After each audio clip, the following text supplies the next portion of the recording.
بسم اللہ الرحمن الرحیم۔ وظائف 1938۔ آگاہ و متوجہ رہو کہ حرام مہینے رجب، شعبان اور رمضان جو کہ اہل عرفان کے نزدیک حرام مہینے ہیں آ پہنچے ہیں۔ راتوں کو بیدار رہو تاکہ اپنے سفر کے لیے توشہ حاصل کر سکو۔ اس مہلت کو ہاتھ سے جانے نہ دو اور غنیمت سمجھو۔ ان کی راتوں کو جاگ کر اور دنوں کو روزہ رکھ کر گزارو، اس بات کے شکرانے میں کہ خدا نے اپنا لطف عام اور سب کے لیے قرار دیا ہے، اور شبوں کو صرف مختصر وقت کے لیے سو اور آرام کرو، اور نماز شب کو تہجد، بیداری اور نیند کی طرز پر ادا کرو، یعنی چند رکعت نماز پڑھو، کچھ دیر سو جاؤ اور پھر اٹھو، اور اسی ترتیب سے عمل کرو تاکہ نافلہ شب مکمل ہو جائے۔ اور کتنے ہی عاشق ایسے ہیں جو رات کو سوتے ہی نہیں ہیں۔ اور کتاب حق کی تلاوت کرو اور اس کی بہترین آواز اور خوبصورت ترین ترنم سے آہستہ آہستہ تلاوت کرو، کیونکہ وہ ظلمتوں اور کدورتوں کو نور اور روشنی میں تبدیل کر دیتا ہے۔ بس تم نے بلکہ کسی نے بھی قرآن کی مانند کسی اور چیز سے فائدہ نہیں اٹھایا ہے، اور جو بھی اس کے علاوہ کچھ کہے وہ سخت غلطی میں مبتلا اور خطا کا مرتکب ہوا ہے۔ اور سلام بھیجو قرآن کی اصل اور اس کی فصل محمد و آل محمد پر کہ جو آل اللہ کے باقی ماندہ ہیں، اور ان کے سامنے عبد محض اور ارادے سے عاری رہو۔ جو شخص بھی یہ چاہے کہ ان کی محبت کے بغیر خدائے رحمان کا قرب حاصل کرے وہ یقیناً گمراہ ہو گیا ہے، اور اس نے نعمت ولایت کا انکار کیا ہے، اور اس انکار کی وجہ سے اپنے پروردگار کی نعمتوں کو کھو دیا ہے۔ بس ان سے محبت خدا سے محبت ہے، لہٰذا تم اپنے آپ کو حب خدا کی پناہ میں لے آؤ۔ وہ خدا کی مضبوط رسی ہیں، اس رسی کو مضبوطی سے تھام لو۔ قرآن سے غافل نہ ہونا اور اس کے مفاہیم سے نصیحت و درس حاصل کرو تاکہ بلند مقامات تک پہنچ سکو۔ تمہارے لیے ہو ذکر اور یاد خدا، ایسا نہ ہو کہ تم قرآن کی تلاوت اور ذکر پروردگار میں کوتاہی کرو اور کبھی بھی یہ عذر پیش نہ کرو کہ کیسے اور کس قدر اسے یاد کریں۔ یہ مہینے یعنی رجب، شعبان اور رمضان خدا کی پناہ گاہ ہیں، ان میں داخل ہو جاؤ، لیکن ان کی حرمت کا خیال رکھو اور ان کے آداب بجا لاؤ۔ بس جو بھی خدا سے متوسل ہو جائے وہ خود کو اس کی صراط پر پائے گا، اور اگر تم نے کہہ دیا کہ اللہ میرا پروردگار ہے تو اے کہنے والے اس کلام پر استقامت دکھاؤ اور اسے ترک نہ کرو۔ خدا بند عزیز فرماتا ہے جو بھی خدا سے اعتصام یعنی توسل پیدا کرے وہی صراط مستقیم پر ہے اور ہدایت یافتہ ہے۔ سورہ آل عمران آیت 101۔ اسی طرح سورہ ہود کی آیت نمبر 112 میں فرمایا آپ کو جو ذمہ داری عطا کی گئی ہے اس پر ثابت قدمی دکھائیں۔ یا سورہ فصلت میں آیت نمبر 30۔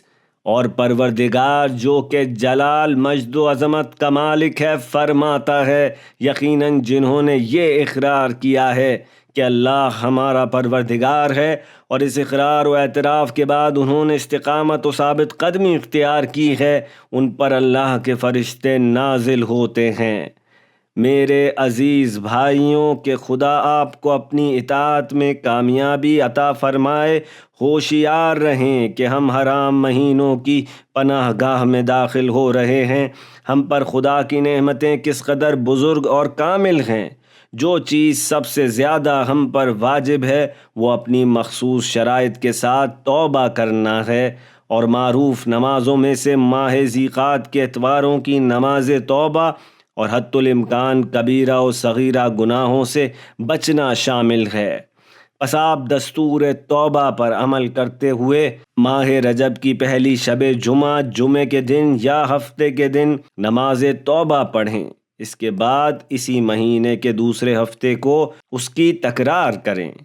پھر آپ اپنے لیے مراقبہ کو لازمی قرار دیجئے، چاہے وہ مراقبہ صغریٰ ہو یعنی اپنے نفس کو ہر اس چیز سے روکنا جسے انجام دینے سے خدا راضی نہیں ہے، یا مراقبہ کبریٰ ہو یعنی جسے محبوب پسند نہیں کرتا، اس سے دل کو باز رکھنا چاہیے، اور اپنے آپ کو محاسبہ یعنی نفس سے حساب طلب کرنا، معاتبہ یعنی لغزش کی صورت میں سرزنش کرنا، اور مواقبہ یعنی گناہ انجام دینے کی صورت میں نفس کو تنبیہ کرنا پر مجبور و آمادہ کریں۔ یقیناً جو بھی ذکر حق کے بارے میں متذکر ہونے اور حق تعالیٰ کی ذات اقدس سے خشیت کے مقام پر ہو، اسے مراقبہ، محاسبہ، معاتبہ اور مواقبہ کے ذریعے متذکر ہونا چاہیے۔ اس مرحلے کے بعد اپنے دلوں کو خدا کی جانب متوجہ کریں، اپنے گناہوں کی بیماریوں کا مداوع کریں اور استغفار کے وسیلے سے اپنے عیوب کی بڑائی اور سنگینی کو گھٹائیں۔ حریم الہی کو توڑنے سے پرہیز کریں اور حد تک حرمت نہ کریں، کیونکہ بلا شبہ ایسا شخص نظام تکوین میں بے آبرو اور رسوا ہے، اگرچہ خدا اپنے کرم کی بدولت ظاہری طور پر اس کی عزت بچائے رکھتا ہے۔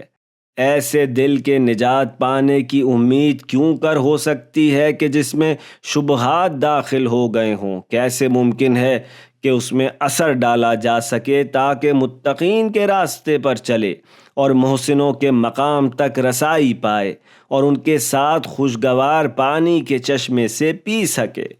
میرا اور آپ کا بھروسہ صرف خدا پر ہے اور وہی بہترین یار و مددگار ہے۔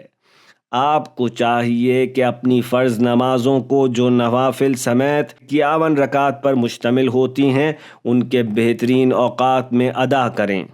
اگر ایسا نہ کر سکیں تو ان میں سے 44 رکعات ادا کریں، یا اگر دنیا کے مشغلوں نے آپ کو اس سے بھی محروم رکھا تو ظہر کی نافلہ ضرور ادا کریں۔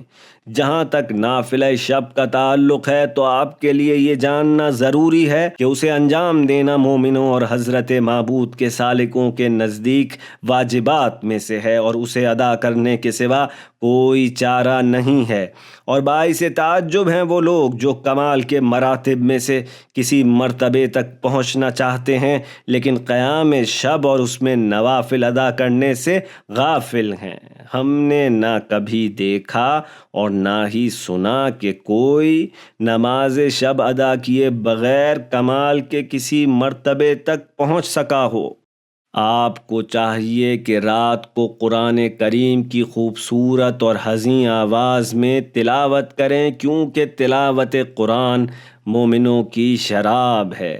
آپ کے لیے ضروری ہے کہ آپ میں سے ہر ایک کے پاس ورد و ذکر پر مشتمل جو دستور موجود ہیں انہیں انجام دیں، اور آپ کو چاہیے کہ سجدہ یونسیہ کی پابندی کریں، نیز سجدے میں 500 سے 1000 مرتبہ ذکر یونسیہ پڑھیں۔ آپ کے لیے ضروری ہے کہ مشہد اعظم امیر المومنین علیہ السلام کے حرم مطہر کی ہر روز اور مساجد معظمہ کی حتی الامکان زیارت کریں، بطور مجموعی کوئی بھی مسجد ہو، کیونکہ مومن مسجد میں ایسا ہی ہے جیسے مچھلی سمندر میں۔ اور کبھی بھی اپنی واجب نمازوں کے بعد حضرت صدیقہ طاہرہ سلام اللہ علیہا کی تسبیحات کو ترک نہ کیجیے، کیونکہ ان تسبیحات کو ذکر کبیر شمار کیا گیا ہے۔ ہر نماز کے بعد کم از کم ایک مرتبہ ان تسبیحات کو ضرور پڑھیں۔ سالک اللہ کے اہم اور ضروری وظائف میں سے ایک نماز وتر کے قنوت میں حضرت حجت صلوات اللہ علیہ کے لیے دعائے فرج پڑھنا ہے، بلکہ ہر روز اور تمام اوقات میں اور ہر دعا میں ان بزرگوار کی فرج کے لیے دعا کریں۔ سالک اللہ کا ایک اور اہم اور لازمی وظیفہ یہ ہے کہ وہ جمعے کے دن زیارت جامعہ کی تلاوت کرے، جو کہ جامعہ کبیرہ کے نام سے مشہور ہے۔ ضروری ہے کہ قرآن کی تلاوت کسی صورت میں بھی ایک جز سے کم نہ ہو۔ جہاں تک آپ سے ممکن ہو آپ اپنے نیک برادران سے ملاقات کے لیے جائیں، کیونکہ یقیناً وہ ایسے بھائی ہیں جو سارے راستے میں انسان کے ساتھ ہیں، اور اپنی رفاقت کے ذریعے انسان کو نفس کے ٹیلوں اور تنگ اور دشوار گھاٹیوں سے عبور کرواتے ہیں۔ اہل قبور کی زیارت کی پابندی کیجیے اور ایک دن چھوڑ کر دن کے وقت ان کی زیارت کیا کیجیے۔ رات کے وقت قبرستان نہیں جائیے۔ ہمیں دنیا سے کیا لینا؟ یقیناً دنیا نے ہمیں فریب دیا ہے، ذلت و پستی میں کھینچ لیا ہے اور ہمیں عزت و رفعت کے مقام سے نیچے لے آئی ہے۔ اب وہ ہمارے لیے نہیں ہے۔ کتنا اچھا ہے ان لوگوں کا حال کہ جن کے بدن اس خاکی عالم میں ہیں لیکن ان کے قلوب عالم لاہوت میں پرواز کر رہے ہیں۔ یہ افراد اگرچہ تعداد میں بہت کم ہیں لیکن قوت و مدد اور واقعیت، اصالت و حقیقت کے لحاظ سے اکثریت میں ہیں۔ میں کہہ رہا ہوں جو آپ سن رہے ہیں، اور میں حضرت حق کی ذات اقدس سے مغفرت کی طلب کرتا ہوں۔